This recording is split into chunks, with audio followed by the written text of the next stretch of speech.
అప్పుడప్పుడు అనిపిస్తుంది అనమాట. ఆ రోజు మొన్న కూడా ఎవరో ఈ మధ్యన ఎప్పుడు చెప్తున్నారు, ఏదో సార్ ప్రస్తావన ఏదో వచ్చి ఆయన అంత బిజీగా ఉన్నా కూడా వచ్చి ఫస్ట్ అప్పుడు లైవ్ రికార్డింగ్ కనుక అందరు మ్యూజిషియన్స్ అందరినీ పలకరించి మాట్లాడి వచ్చి నేర్చుకుని వెళ్ళిపోయాడు.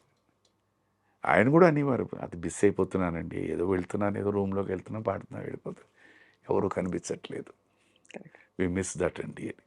సో అందుకని బయట ఎప్పుడైనా ఎవరైనా కలిశారంటే ఓ గంటలు గంటల తరబడి మాట్లాడుకుంటుంటారు, ఏ పెళ్ళిళ్ళలోనో వాటిలోనో. ఇప్పుడు అసలు ఆ వాతావరణాలే మారిపోయాయి సార్. మిస్ అయిపోతుంది. ఈవెన్ షూటింగ్లో కూడా ఇదివరకు ఏంటంటే షూటింగ్ స్పాట్ కూడా ఎక్కడ ఉన్నా ఒక మర్రి చెట్టు ఉండేది, ఆ చెట్టు కిందే అందరం కూర్చునేవాడు, వి యూస్ టు హ్యావ్ లంచ్. ఇప్పుడేంటి ఈచ్ వన్ కట్ అనేసరికి ఎవరు క్యారవాన్ వాళ్ళకి వెళ్ళిపోతుంది. Caravan is not a mistake అన్న, ఇట్స్ ఎ కంఫర్ట్. దాంతోపాటు ఏమైపోయిందంటే బహుశా నేను ఎక్కువ ఎలా ఆలోచిస్తానంటే ఈ మొబైల్స్ అని వచ్చిన తర్వాత that is taken you to privacy. Everybody has their own world. So దాంతో ఎందుకంటే every one wants to get cut off, ఎవరు లోకంలో వాళ్ళు ఉండడానికి అని చెప్పి షార్ట్ అయిపోయిన క్యారవాన్. సార్ ఇప్పుడు మీరు సినిమా పరిశ్రమలో 80వ దశకం నుంచి ఉన్నారు కాబట్టి ఇప్పుడు బాగా ప్రెసిపిటేట్ అయ్యి తెరపైకి వచ్చిన ఒక సమస్య మలయాళ ఇండస్ట్రీలో జరుగుతున్న పోకళ్ళు, దానిపై అనేక వివాదాలు వచ్చాయి కదా సార్. దీనికి సినిమా ఇండస్ట్రీ సభ్యుడిగా మీ స్పందన ఎలా ఉంది అసలు? అంటే ఏమనుకుంటున్నారు ఇది? ఈజీ మా ఇప్పుడు దీనికి సింపుల్గా చెప్పి ఈ చెట్టు ఉందా విత్తనం ఉందా అన్నట్టేనా, ఫ్రాంక్గా మాట్లాడుకుందాం. ఇది ఇవాళ వచ్చిన సమస్య కాదు, ఇది ఎప్పటి నుంచో ఉన్నది.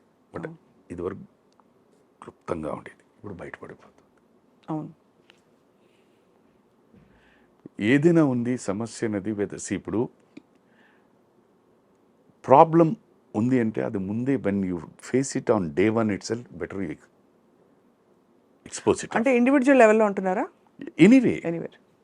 ఇప్పుడు నాకు ఏదైనా ఒక సమస్య వచ్చింది అనుకో అమ్మా, your my colleague, they are my colleagues, నేను మీతో చెప్పుకుని నలుగురం కలిసి మనం అప్పుడే మన సమస్యను రేస్ చేసామనుకోండి, సగానికి సగం కాదు, మేము ఈవెన్ ఆ ప్రాబ్లమ్ని ఎరాడికేట్ చేసేయగలుగుతాం.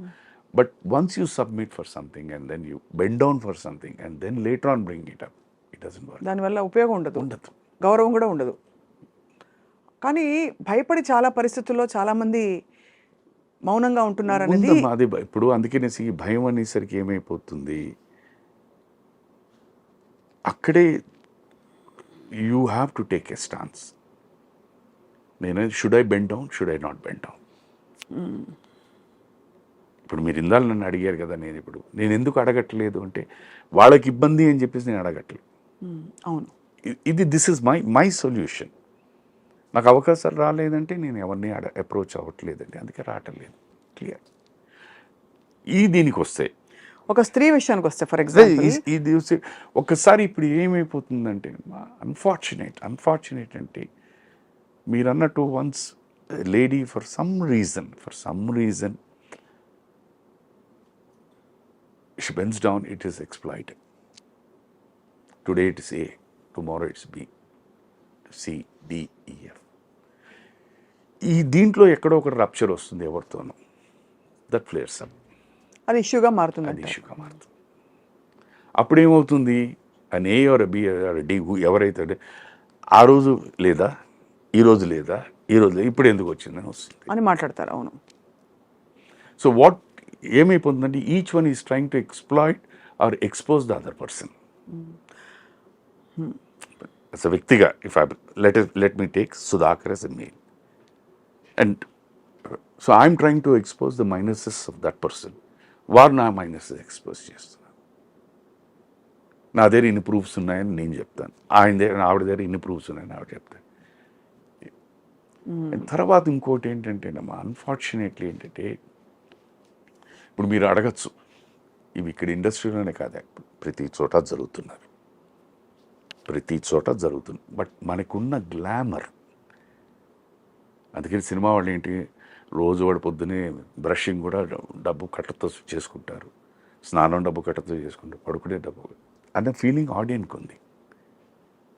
సో మన దీంట్లోంచి ఏదైనా ఇంత వచ్చిందంటే it will be spoken hour so much. అవును. మీరు విలేజెస్లోకి వెళ్ళారంటే వాళ్ళ దగ్గర ఉన్న రెండు సాలిడ్ టాపిక్స్ ఆ రచ్చబండ మీద కూర్చొని మాట్లాడండి. One is politics, next is cinema.